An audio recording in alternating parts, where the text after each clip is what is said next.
안전하다던 삼성전자가 하루 만에 20조 원을 날렸습니다. 전쟁도 없었고 공장이 폭발한 것도 아니었어요. 단 한 줄의 문장이었을 뿐입니다. 엔비디아 HBM 품질 테스트 탈락. 이 한 줄이 공개되던 순간 여러분의 국민연금, 퇴직연금, 개인 계좌까지 함께 흔들렸습니다. 1등이 졌다고요? 세계 최고 반도체 기업이 탈락했다고요? 네, 맞습니다. 그리고 이건 단순한 기술 문제가 아니었어요.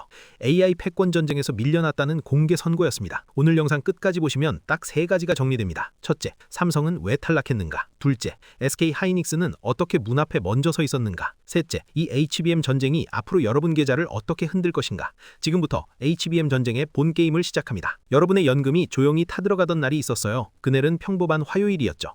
아침에 출근해서 커피 마시고 뉴스 체크하고 그냥 일상적인 하루처럼 보였어요. 그런데 증권 앱을 켜는 순간 빨간색 폭포가 쏟아지고 있었어요.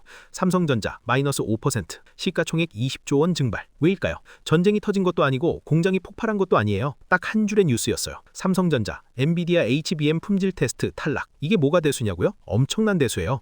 여러분이 보유한 국민연금 포트폴리오 1위가 삼성전자예요. 퇴직연금도 마찬가지고요. 개인 투자자들 계좌에도 삼성전자 안 들어간 사람 거의 없어요. 그래프 하나가 꺾였을 뿐인데 수백만 명의 노후 자금이 함께 흔들린 거예요.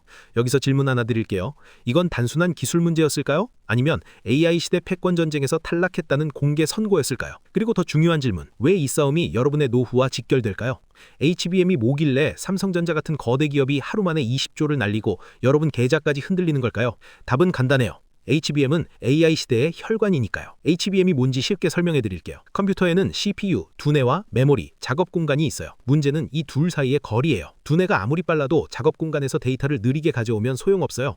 마치 천재 요리사가 있어도 냉장고가 지하에 있으면 요리가 느린 것처럼요. 기존 D램은 왕복 2차선 도로였어요. 데이터가 천천히 오가죠. 그런데 HBM은 초고속 12차선 고속도로예요. 어떻게 가능할까요? 칩을 옆으로 늘어놓는 대신 12층, 16층씩 수직으로 쌓아 올려요. 아파트처럼요. 문제는 그 사이를 연결하는 TSV, 관통 전극 구멍이에요. 이게 얼마나 작으냐? 머리카락 굵기의 수백 분의 1이에요. 그 미세한 구멍에 구리를 채워서 전기를 흘려야 해요. 조금만 틀어줘도 단선, 조금만 열이 쌓여도 오류. 결국 수백만 원짜리 칩이 통째로 불량품이 돼요. 여기서 진짜 무서운 게 나와요. AI는 속도 싸움 같지만 HBM은 완벽함의 싸움이에요. 엔비디아 입장에선 선택지가 없어요. 수십억 달러짜리 GPU가 메모리 하나 때문에 멈추면 끝장이거든요. 그래서 탈락은 기술 평가가 아니라 사실상 사업 판정이었어요. 그렇다면 삼성은 왜 이 완벽함을 만들지 못했을까요? 기술이 없어서? 아니에요. 더 비극적인 이유가 있어요. 시간을 2015년으로 돌려볼게요. 그때 삼성은 세계 1위였어요. 스마트폰 메모리? 삼성. 서버 D램? 삼성. 돈이 쏟아졌어요.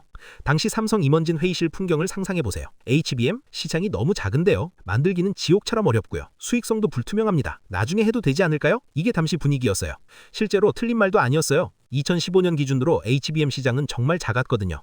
GPU 시장 자체가 지금처럼 크지 않았고 AI 붐도 아직 오지 전이었죠. 삼성 입장에선 우리가 왜 이런 틈새 시장에 리소스를 쏟아부어 스마트폰 메모리나 더 팔자, 이런 계산이 합리적으로 보였어요.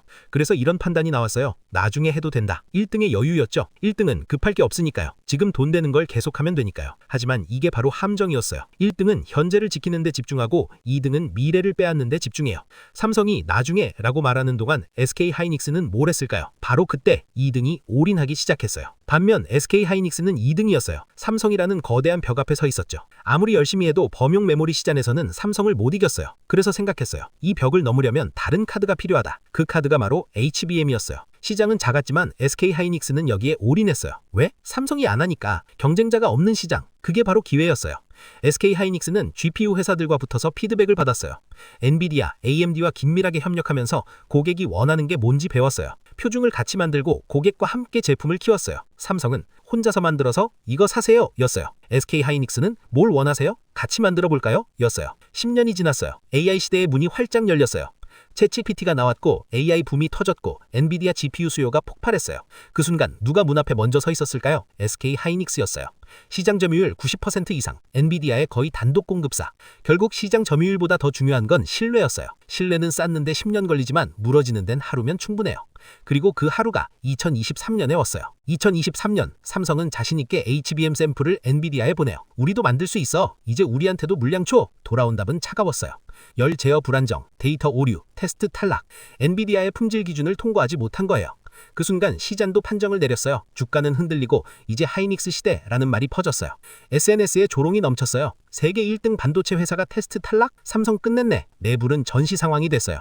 공정팀, 패키징팀, 열설계팀 모든 부서가 하나로 묶였어요. 생산 라인은 밤이 없었어요. 엔지니어들은 밤새 데이터를 분석했어요. 왜 열이 쌓이지? TSV 구멍 각도가 문제야? 적층 공정에서 뭔가 틀어진 거야? 매일 회의, 매일 테스트, 매일 실패, 그리고 중요한 결단이 나와요. HBM3E로 쫓아가는 싸움은 포기한다. HBM4로 단숨에 점프한다. 추격전은 늘 뒤에서 끝나요. 하지만 세대 교체 전쟁은 판을 뒤집을 기회가 있어요. 안전한 선택이 아니라 승부수를 던진 거예요. 하지만 승부수를 던지려면 카드가 있어야 해요. 삼성에게 그 카드가 있었을까요? HBM3E를 포기하고 HBM4로 점프한다? 이게 얼마나 위험한 결정인지 아세요? HBM3E는 이미 시장에 나와 있는 제품이에요. 검증됐고 고객들이 쓰고 있어요. 여기서 조금씩 개선하면서 점유율을 높이는 게 안전한 전략이죠. 그런데 삼성은 이걸 건너뛴 거예요. 왜? 어차피 2등으로 들어가봤자 SK하이닉스 뒤에서 평생 쫓아가는 거다. 그럴 바엔 차라리 다음 세대에서 동시 출발하자. 이게 삼성의 계산이었어요. HBM4는 아직 양산 전이에요. 표준도 완전히 확정되지 않았고 생산 공정도 새로 짜야 해요. 리스크가 엄청나죠. 하지만 기회도 있어요. 모두가 0에서 시작하니까요. 삼성은 2025년 2월 20 HBM4 양산을 시작한다고 발표했어요.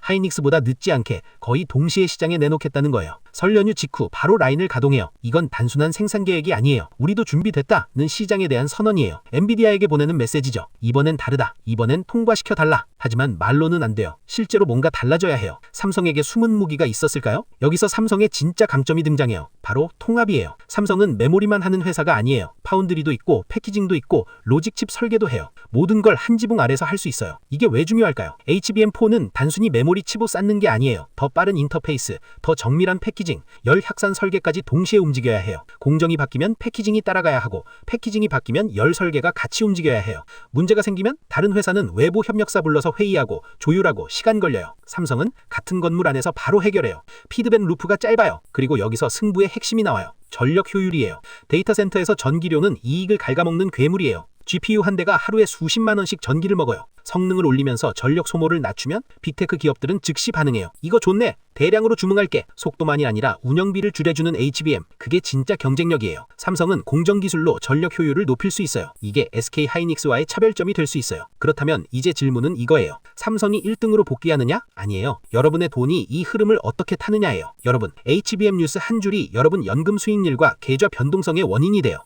앞으로 HBM4, HBM5, 차세대 AI 가속기, 데이터 센터 투자 사이클이 이어질 거예요.